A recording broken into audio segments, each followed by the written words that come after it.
నిర్మల్ జిల్లా కేంద్రం నుంచి కేరళలోని శబరిమల అయ్యప్ప ఆలయం వరకు అయ్యప్ప స్వాముల మహాపాదయాత్ర ప్రారంభమైంది.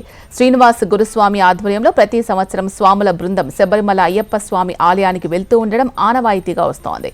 ఈ పాదయాత్రకు భక్తులు, స్వాములు, కుటుంబ సభ్యులు పెద్ద సంఖ్యలో తరలివచ్చారు.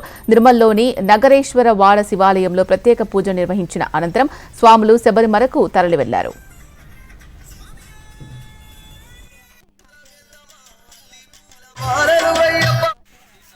లాగానే ఈ సంవత్సరం కూడా ఈ పాదయాత్రకు వచ్చి పెద్ద మనసుతో పెద్ద గురుస్వామి మాకు ఆశ్రయించడం సంతోషకరం. గత 14 సంవత్సరాల నుంచి అయ్యప్ప సేవా సమితి నుంచి నేను పొందుతున్న ఆనందం కూడా వేరే. ప్రతి సంవత్సరం 10 మందిని పెంచుకుంటూ పోతున్నా ఈ పాదయాత్రలో. ధర్మం కోసం ఆధ్యాత్మికం వైపు ఉన్న యువతను చిరుతోవడం పట్టిపోవద్దు, ఆ సైడ్ వాళ్ళు వెళ్ళొద్దు అన్న ఒక చిన్న నమ్మకంతో, కాన్ఫిడెన్స్తోనే నేను ఈ యాత్ర చేస్తున్నా. ఆ అయ్యప్ప కూడా నాకు ప్రతి సంవత్సరం అనుకూలంగానే ఉన్నాయి.